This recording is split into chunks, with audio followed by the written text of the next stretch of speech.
Daniel Wright rubbed his tired eyes and reached for his third cup of coffee. The night shift at Europa Monitoring Station was always quiet, but tonight seemed especially so. The gentle hum of equipment and occasional beep from the life support systems were his only companions. Outside the reinforced windows, Jupiter loomed large in the black sky, its swirling storms visible even from this distance. 4 more hours, he muttered to himself. 4 more hours until his replacement arrived and he could sleep. He glanced at the array of screens before him, each displaying different data streams from deep space. His job was simple: monitor for signals, log any anomalies, and alert his superiors if something unusual appeared. In 3 years at this post, he had logged exactly 0 unusual events, until tonight. The signal came through on a frequency reserved for emergency communications from exploration vessels. At first it was just static, the kind of cosmic noise that regularly washed through this part of space. But then a pattern emerged: 3 pulses, pause, 3 pulses, pause, 3 pulses. Daniel sat up straight, coffee forgotten. That was the distress code for a Solar Coalition vessel. He quickly began running enhancement protocols trying to clean up the signal. As the computer worked, he pulled up the registry of all ships currently in deep space. The list was short. Humanity had only recently begun venturing beyond the Kuiper Belt in significant numbers. The signal strengthened, and suddenly, a voice broke through the static. A woman's voice, strained and interrupted by bursts of interference. Commander, Lisa Brooks of the scout ship Pathfinder. Anyone receiving attacked without warning, the coordinates follow. Daniel nearly fell out of his chair. The Pathfinder? That couldn't be right. The Pathfinder had been declared lost with all hands, almost 2 years ago when it failed to report back from its mission to the edge of the Sagittarius Arm. Computer, verify signal source against Pathfinder communication signature, he ordered, his hands shaking slightly as he activated the station's more powerful receiving array. Working, the computer replied. Signal matches Pathfinder communication. Signature with 94% certainty. More of the message was coming through now as Daniel fine-tuned the receiver. Discovered civilization calling themselves the Valkyrie Dominion. Claimed all space in this sector. Rejected our peaceful contact. Ship destroyed. Escaped in research shuttle. Hiding on moon of gas giant. They're coming. They know about Earth. Daniel's blood ran cold. First contact with an alien civilization should have been cause for celebration. Instead, it sounded like it had been a disaster. Computer, record full message and prepare emergency transmission to Solar Coalition Command, Priority Alpha. Priority Alpha requires director authorization, the computer reminded him. Daniel hesitated only a moment before pressing the emergency alert button on his console. Within seconds, the station's night alert sounded, and the door to his monitoring room slid open to reveal a very unhappy Director Ellen Porter, hastily dressed in her uniform. Right, this better be important. I was actually sleeping for once, she said, her silver hair disheveled.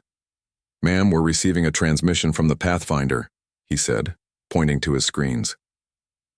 Ellen's expression changed instantly from annoyance to disbelief. The Pathfinder was lost 2 years ago. Listen, Daniel said, and played back the recording he had captured so far. As Lisa Brooks' voice filled the room, Ellen's face grew increasingly pale. When the message mentioned the Valkyrie and their hostility, she sat down heavily in the chair beside Daniel. Keep recording, she ordered, and get me a direct line to Admiral Pierce at Coalition Command.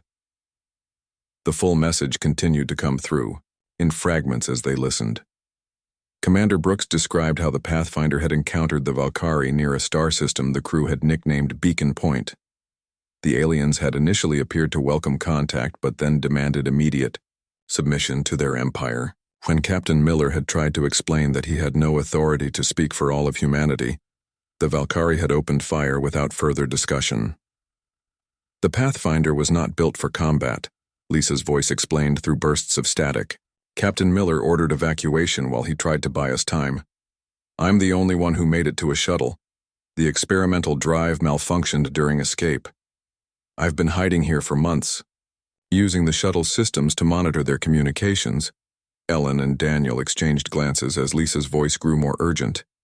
They're sending a fleet to Earth, calling it a preemptive pacification. They don't tolerate potential rivals. Estimate arrival in your system within 8 standard months. Sending all data I've gathered on their technology and tactics. Please, prepare. Don't let the captain's sacrifice be for nothing. The message ended with a long string of coordinates and code, presumably the data Lisa had mentioned. The room fell silent except for the quiet beeping of the equipment. "Ma'am," Daniel finally said. "What do we do?" Ellen was already moving toward the communication station. "First, we verify this is genuine. It could be a hoax or worse, some kind of trap." But her voice lacked conviction. They both knew the Pathfinder's communication signatures couldn't easily be faked. Within an hour, the quiet monitoring station had become a hub of frantic activity. Additional staff were woken up and called in. Secure lines to Earth, Mars, and the other major colonies were established. Cryptologists began working on the data package attached to Lisa's message. Daniel found himself explaining what had happened over and over to increasingly high-ranking officials who joined the emergency video conference. Each time he told the story, it seemed less real, like something from the science fiction shows he watched during his off hours. Yet the evidence was mounting that the message was genuine. The data package contained mission logs from the Pathfinder with details only someone aboard could have known. It included sensor readings of the Valkyrie ships, tactical assessments, and even biological scans of the aliens themselves. Tall, 6-limbed beings with exoskeletons and multiple eyes. By morning, Europa Monitoring Station had been temporarily designated a Coalition Command Outpost. Military personnel began arriving on emergency transports. Admiral Kevin Stone himself, head of Coalition Defense Forces, stepped off the first shuttle. Daniel, who had now been awake for nearly 30 hours, was finally relieved of duty. As he walked to his quarters, he passed groups of officers huddled in intense discussion, their faces grim. 8 months. 8. They had 8 months to prepare for an invasion by an alien force of unknown strength, with technology that had already destroyed humanity's most advanced explorer vessel. As he collapsed onto his bed, Daniel thought of Commander Lisa Brooks, alone on some distant moon, sending her desperate call into the void, hoping someone would hear it.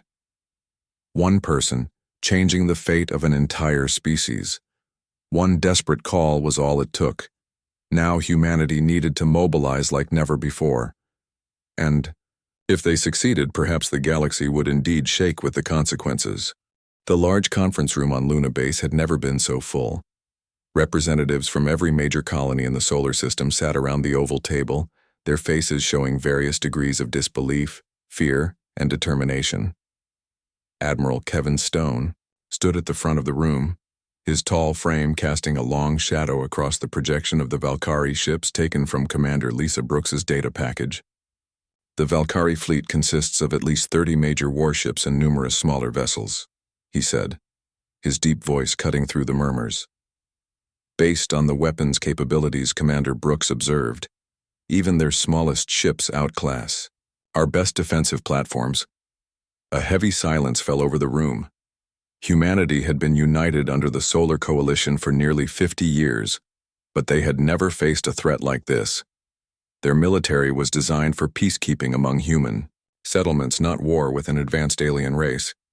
President Olivia Green, a small woman with a commanding presence, stood up. "What are our options, Admiral?" Admiral Stone's expression remained grim. "We can try to evacuate key personnel to hidden bases beyond the Kuiper Belt. We can attempt to establish diplomatic contact, or we can fight." He paused. "But I must be honest, with our current capabilities, fighting would be suicide." "So we surrender before they even arrive?" asked Sam Johnson, the representative from the Mars colonies. "Become vassals to these Valkyrie without even trying to defend ourselves?" "I didn't say that," Admiral Stone replied. "I said our current capabilities are insufficient, but we have 8 months to change that." From the back of the room, a man with wild gray hair and a rumpled suit stood up. "May I speak?" he asked. President Green nodded. "Dr. Alan Carter, everyone. head of advanced propulsion at Coalition Research. Dr. Carter walked to the front of the room, his movements energetic despite his age. I've been reviewing the technical data from Commander Brooks' transmission. The Pathfinder was equipped with our experimental gravity manipulation drive. That's how it reached the Sagittarius arm in the first place. He tapped a few commands into the display, and the image changed to show schematics of the Pathfinder's drive system. What's interesting is that the Valkyrie seem to use a completely different technology for their faster-than-light travel. They have no defense against gravitational weapons because they've never needed them. His eyes gleamed with excitement. We could adapt the Pathfinder's drive technology into weapons, localize gravity distortion fields that could tear their ships apart. Admiral Stone frowned. You're talking about weaponizing experimental technology that has only been tested on one ship, a ship that, need I remind you, is now destroyed. Not entirely destroyed. Dr. Carter smiled. Commander Brooks escaped with the research shuttle, which contains a working miniature version of the drive. If we can reach her, we can get the shuttle. And even without it, I have all the theoretical data. We can build these weapons. In 8 months, President Green asked skeptically. If we convert 40% of our industrial capacity to the project, yes, Dr. Carter replied. It would require the biggest unified effort in human history, but it can be done. Representative Johnson scoffed. 40%? That would cripple our economy. The Valkyrie will do worse than cripple our economy, Dr. Carter shot back. They'll make us slaves, or worse, based on what they did to the Pathfinder crew. Admiral Stone raised his hand for quiet. Even if we develop these weapons, Dr. Carter, we need ships to mount them on. We need trained crews. We need a strategy. One ship survived their attack, Dr. Carter said, his voice growing passionate. One ship limped away because they underestimated its capabilities. They're expecting primitive targets. We need to make sure that when they arrive, we're anything but primitive. At the far end of the table, a woman with dark hair streaked with silver had been listening quietly. Now she stood. This was Hannah Chen, head of the Coalition Diplomatic Corps. While we prepare for the worst, we should also explore other options, she said. We've made contact with 3 other alien species in the past decade. None have been particularly friendly, but they've respected our boundaries. Perhaps they know of the Valkyrie. Perhaps they would be willing to help. President Green nodded slowly. Pursue that angle, Ambassador Chen. Dr. Carter, begin your weapons development. Immediately, Admiral Stone, start planning our defense. The meeting continued for hours as they hammered out the details of what would come to be known as the Orbital Shield Protocol. By the time they finished, the sun was rising over the lunar landscape outside the windows. As the room emptied, Dr. Carter found himself walking beside Hannah Chen toward the transport bay. Do you really think we can win this? She asked quietly. Dr. Carter sighed. The odds are not good. But humans have faced long odds before, and we have one advantage the Valkyrie don't expect. What's that? We know they're coming. Thanks to Commander Brooks, we have time to prepare. And sometimes, Ambassador, time is the most valuable resource of all. Hannah nodded, but her expression remained worried. I'll be leaving for the diplomatic mission tomorrow. 3 alien species to convince that helping us is in their best interest. I don't envy you that task, Dr. Carter said with a small smile. I just have to break the laws of physics. You have to break the habits of alien cultures. Their conversation was interrupted by a young officer running toward them. Dr. Carter, Ambassador Chen, the President wants you back in the conference. Room immediately. They hurried back, finding President Green and Admiral Stone standing over a communication display. We've received another transmission from Commander Brooks, the President said without preamble. It seems we're not the only ones who heard her distress call. On the screen was a new message. The voice was still Lisa's, but she sounded different, almost hopeful. This is Commander Brooks with an update. My position has been discovered, but not by the Valkyrie. A ship from a species called the Arathi found me. They've been monitoring the Valkyrie expansion with growing concern. They've offered me sanctuary and want to discuss an alliance with humanity. They say there are other species who fear the Dominion but have been too cautious to act alone. They think my distress call might be the catalyst needed to form a united front. Sending new coordinates. Please send a diplomatic team. This could change everything." The room was silent as the message ended. Then Hannah Chen spoke, her voice filled with new determination. "Well, it seems my mission just got more interesting." President Green nodded. "This changes our approach. We still prepare for war, but now we also prepare for alliance. Ambassador Chen, your mission is now our highest priority." As they began planning this new diplomatic initiative, Dr. Carter couldn't help but feel a spark of hope. Perhaps they weren't as alone in this fight as they had feared. One desperate call had alerted humanity to the threat. Now, it seemed, that same call had reached other ears across the stars. The galaxy was stirring, and the ripples from Lisa Brooks' message were spreading farther than anyone could have imagined. The orbital shield protocol changed life across the solar system overnight. On Earth, Mars, and the moons of Jupiter and Saturn, factories stopped making consumer goods and began producing parts for weapons and ships. Schools adjusted their lessons to include emergency training. Even children learned what to do if the Valkyrie broke through their defenses. Maria Winters stood in the main production facility on Earth, watching as the assembly lines churned out components for Dr. Carter's gravity weapons. As the project lead for what was now called the Gravity Lance program, she had not slept more than 4 hours a night in weeks. "Status update?" she asked her assistant, a young man named Eric Boyd. Eric handed her a tablet. "We're at 63% of target production. The facilities on Mars are having trouble with the power requirements for the focusing arrays." Maria frowned. "Tell them to use the backup generator designs. We don't have time for perfection." She walked through the massive factory floor, nodding at the workers as she passed. Everyone understood what was at stake. There had been no need to hide the truth from the public. The Valkyrie were coming, and humanity needed to be ready. Her communication device beeped. It was her husband, Colonel John Winters, calling from the military training center in Australia. "How are the new recruits?" she asked when his face appeared on the screen. John looked tired but determined. "Getting better every day. These aren't soldiers, Maria. They're teachers, farmers, office workers, but they're learning fast. How are the weapons coming?" "We're behind schedule, but making progress," she admitted. "Dr. Carter keeps making improvements to the design, which slows down production." "That sounds like him," John said with a small smile. "Always chasing perfection." "We don't have time for perfection," Maria repeated her earlier words. "We need weapons that work, not weapons that are perfect." "Speaking of time, how much do we have left?" Maria checked her watch. 5 months and 12 days according to the latest estimates. Not enough. The call was interrupted by an alert. Maria quickly said goodbye to her husband and hurried to the facility's command center.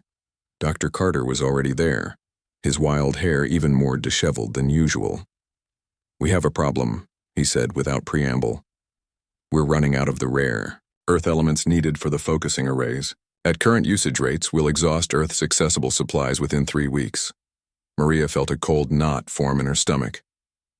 "What about the mining operations on the Moon and Mars?" "Not enough." Dr. Carter shook his head. "We need a new source, or we'll have to scale back production significantly." Just then, a message came through on the main screen. It was from the Mars mining facility, specifically from mining engineer Paul Rodriguez. "Dr. Carter, Ms. Winters," Paul said, his face excited despite the dust covering it. "I think I found a solution to our materials problem. We've been mining all wrong. The elements we need are concentrated in the old volcanic regions of Mars, not the areas we've been focusing on. With a simple adjustment to our extraction methods, we can triple our yield." Dr. Carter's eyes widened. "Triple? Are you certain?" "I've run the tests myself," Paul confirmed. "And there's more. The higher concentration means we can simplify the refining process. We can cut production time for the focusing arrays in half." Maria felt hope surge within her. "Send us everything you have, Mr. Rodriguez, and well done." After the call ended, Dr. Carter turned to Maria with a rare smile. "That young man just gave us a fighting chance." Across the solar system, Similar breakthroughs were happening as humanity poured all its resources and creativity into the defense effort. On Saturn's moon Titan, researchers developed new shield technology based on the principles in Lisa Brooks's Data. In the asteroid belt, mining ships converted to military vessels practiced battle maneuvers under the guidance of veteran space pilots. But not everyone believed in the orbital shield protocol. A small but vocal minority insisted the alien threat was exaggerated or even fabricated to consolidate power in the Solar Coalition government. They called themselves truth seekers and held protests outside military facilities. Some went further. 3 months into the mobilization, Maria was awakened in the middle of the night by an emergency alert.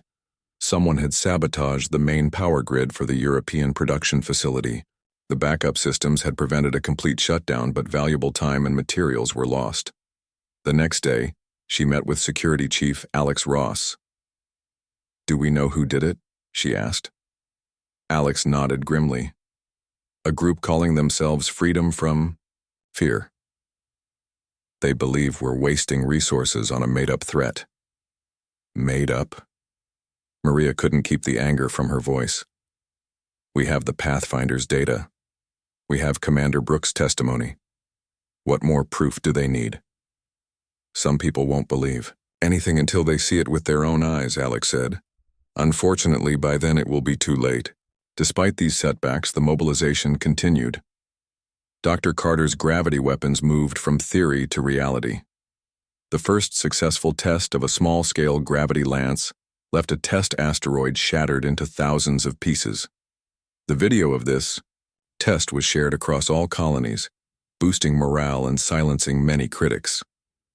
4 months after the initial distress call, Ambassador Chen returned from her diplomatic mission with representatives from 3 alien species: the Arathi, the Novari, and the Lintari. They brought their own technologies and knowledge of the Valkyrie Dominion. The Arathi, tall beings with 4 arms and iridescent skin, had been observing the Valkyrie for centuries. The Novari, small but incredibly intelligent creatures that communicated through color patterns on their skin, had lost colonies to Valkyrie expansion. The Lintari, insect-like beings with advanced bioengineering skills, had been hiding from the Dominion for generations. President Green welcomed them in a historic ceremony, broadcast throughout human space. "Today marks a new chapter in our history," she said. "We face a common threat, and we will stand together against it. The Valkyrie believe they can conquer us one by one. They are wrong." With the help of their new allies, humanity's preparations accelerated. Arathi shield technology was integrated into human ships. Novari tactical systems improved their targeting capabilities. Lintari medicines enhanced the endurance of human soldiers. As the estimated arrival date of the Valkyrie fleet grew closer, Maria found herself working alongside beings she could never have imagined meeting just months ago. In the main production facility, Arathi engineers worked with human technicians to assemble the final components of the largest gravity lance yet constructed. "Will it be enough?" she asked Dr. Carter as they watched the work progress. The old scientist looked at her with tired but determined eyes. "It has to be. We've done more in these past months than I thought possible. Humanity has truly mobilized in a way I've never seen before."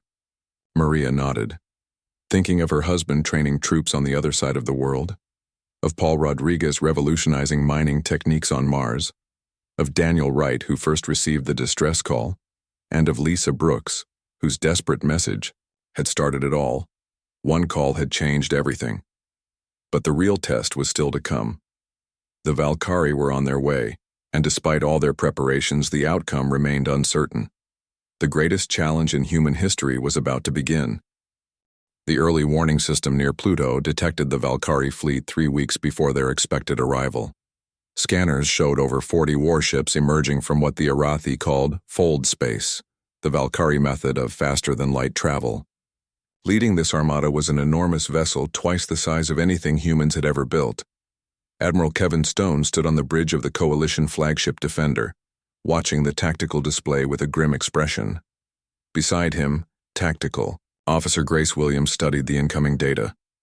They're moving faster than we predicted, she said quietly. They'll reach Neptune's orbit in 14 hours. Admiral Stone nodded. Alert all outer system defense groups. It's time to see if all our preparations were enough. Messages flashed across the solar system. Defense platforms around Neptune powered up their newly installed gravity weapons. Ships moved into position, their crews tense but ready after months of training. On the Valkyrie command ship, War Prince Nexor received the first scans of the solar system with surprise, where his intelligence had suggested a primitive civilization. With minimal space defenses, he instead found a fully mobilized system. Defense platforms orbited the outer planets. Fleets of warships waited in formation. Energy signatures indicated weapons of unexpected sophistication. It seems our prey has teeth, he remarked to his second-in-command. How interesting. The Valkyrie adjusted their approach, becoming more cautious. Rather than charging directly toward Earth as expected, they split their forces, sending scout ships ahead to test the human defenses. Near Neptune, Commander Andy Peters received orders to engage the approaching scouts. His small fleet of 10 ships had been patrolling the sector for months, running drills and simulations. Now it was time for the real thing. All ships, move to attack formation Delta, he ordered. Remember your training. These aren't simulations anymore. The human ships accelerated toward the Valkyrie scouts. The alien vessels were sleek and predatory, their hulls covered in what looked like overlapping scales of dark metal. They moved with a fluid grace that human ships couldn't match. But the humans had their own advantages. Using the gravity of Neptune itself, they slingshot their vessels at incredible speeds, approaching the Valkyrie from unexpected angles. The first gravity lance fired, its beam invisible, but its effects immediately apparent. Space itself seemed to warp around one of the Valkyrie scouts, crushing it as though it were caught in an invisible fist. The battle was joined. Valkyrie energy weapons lashed out, destroying 2 human ships instantly. But the remaining human vessels continued their attack, their tactics confusing the Valkyrie, who were used to enemies that fled rather than fought. On the Defender, now positioned near Saturn, Admiral Stone watched the data coming in from the Neptune engagement. The gravity lances work, he said with relief. But the Valkyrie ships are tough. We're taking heavy losses. Grace Williams pointed to a new alert on the display. Sir, the main Valkyrie fleet is changing course. They're moving toward Jupiter. Stone frowned. Jupiter was where they had stationed their largest contingent of ships and platforms, the main line of defense before Earth. They're testing us, probing for weaknesses. Or they detected our largest weapon installations, Grace suggested. The Arathi warned us that Valkyrie sensors were highly advanced. Admiral Stone made a quick decision. Order the Jupiter Defense Group to pull back. Make it look like they're retreating to protect Earth. Meanwhile, have the Saturn forces move into position behind the Valkyrie fleet. His plan was risky. By appearing to abandon Jupiter, he hoped to lure the Valkyrie into a trap. If they committed their forces to pursuing what they thought was a retreating enemy, the Saturn group could hit them from behind. War Prince Nexor observed the human ships pulling away from Jupiter with satisfaction.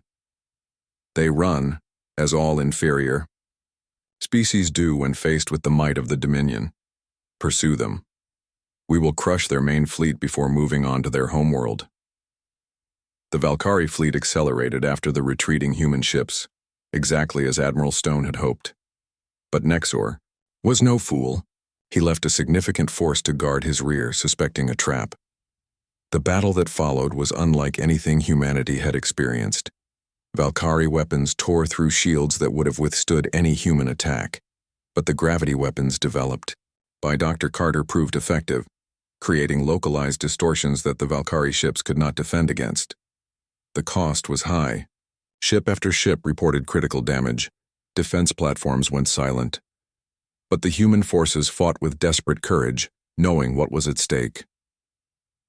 In the midst of the chaos, a small, fast ship slipped away from the main battle. On board were Lieutenant Ben Cooper, Communications Specialist Daniel Wright, and representatives from each of the alien allies. Their mission was crucial: to reach the coordinates Lisa Brooks had provided, where she waited with information that might turn the tide. Their ship, the Swift, was equipped with a miniaturized version of the Pathfinder's experimental drive. It was their best hope of reaching the distant location and returning in time to make a difference. "Are you sure this thing works?" Daniel asked nervously as the drive powered up.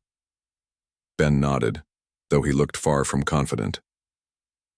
"The engineers said it has a 70% chance of success. And the other 30%? Asked Kyril, the Arathi representative. "Better not to think about that," Ben replied with a grim smile. The drive activated and the small ship vanished from normal space, leaving the battle behind. Back at Saturn, the trap was sprung. The hidden human forces emerged from the cover of the planet's rings, firing their gravity weapons at the exposed flank of the Valkyrie fleet. At the same time, the ships that had appeared to retreat from Jupiter turned and attacked. For a moment, it seemed the plan had worked perfectly. 3 Valkyrie capital ships were destroyed in the initial assault, but then Nexor's rear guard moved into action, and the tide began to turn again. On the bridge of the Defender, now in the thick of the battle, Admiral Stone received damage reports from all sides. "Our shields are failing," reported the engineering officer. "One more direct hit and we're done." Grace Williams looked up from her tactical display. "Sir, the Saturn Defense Group is being overrun. Commander Frank Miller reports they can't hold much longer." Admiral Stone's face was grim but determined. "Tell Commander Miller to hold as long as he can. Every minute he buys us is another minute for Earth's final defenses to prepare." Near Saturn, Commander Frank Miller received the order with a nod.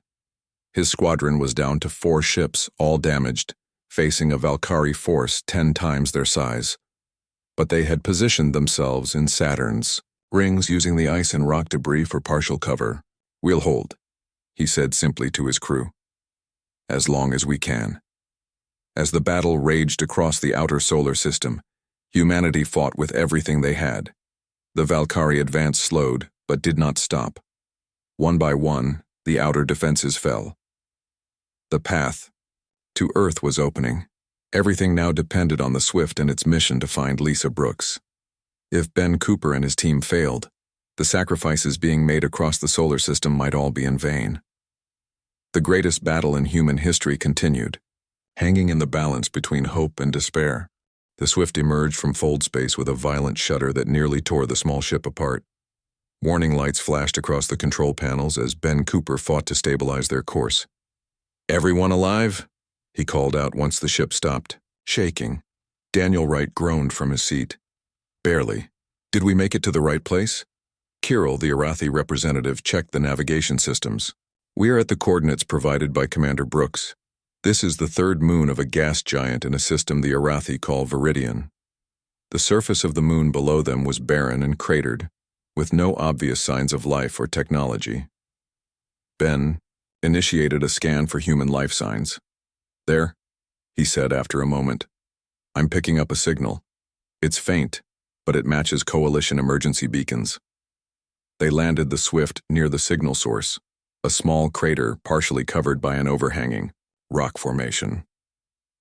As they exited the ship in their environmental suits, they saw no immediate sign of Commander Brooks or her shuttle.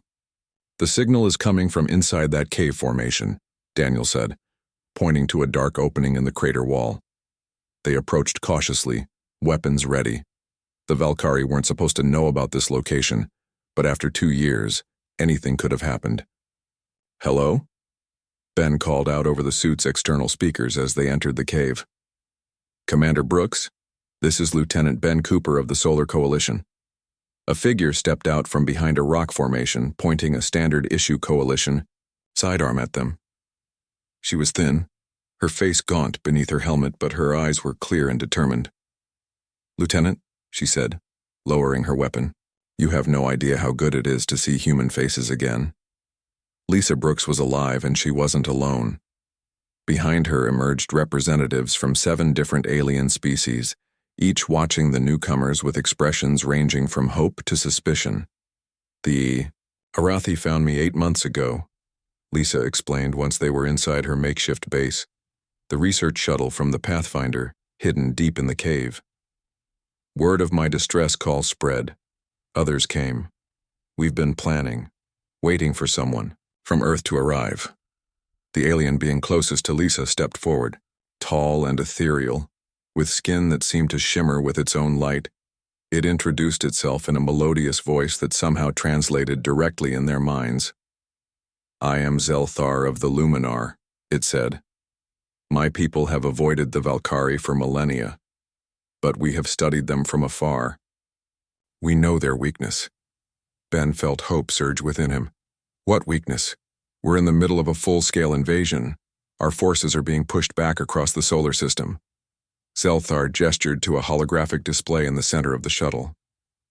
The Valkyrie maintain their empire through absolute control.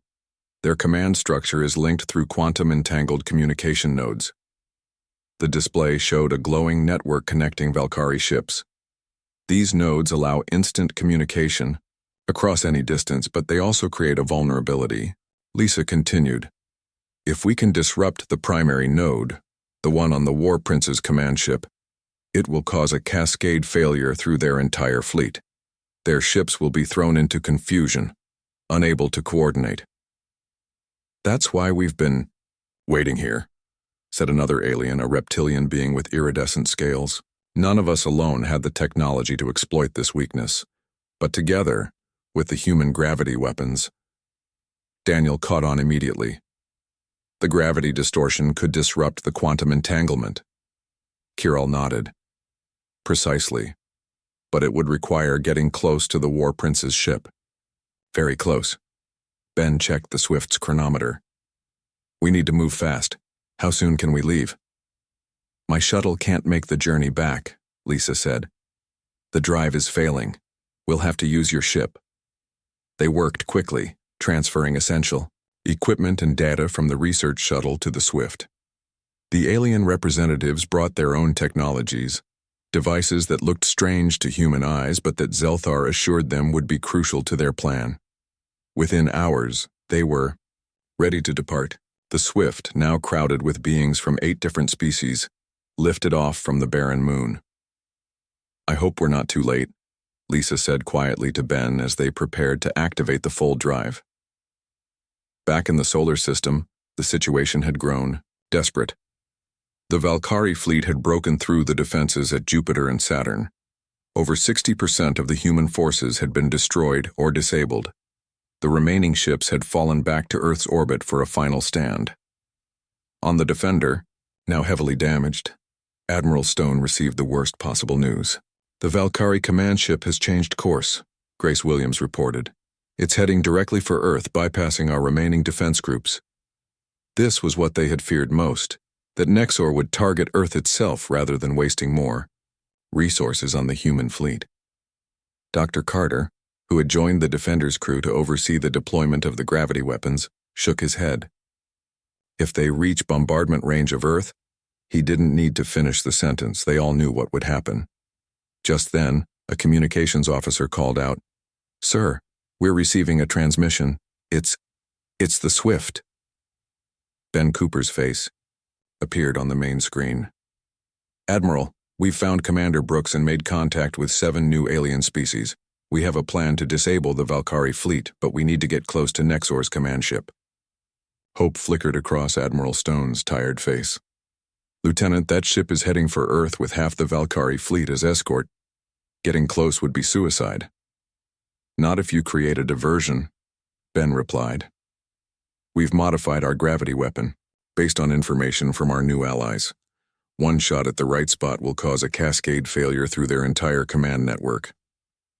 Admiral Stone looked at Dr. Carter, who nodded slowly. "Theoretically possible. If what they're saying about quantum-entangled communication is true, it was a desperate gamble, but they had no better options."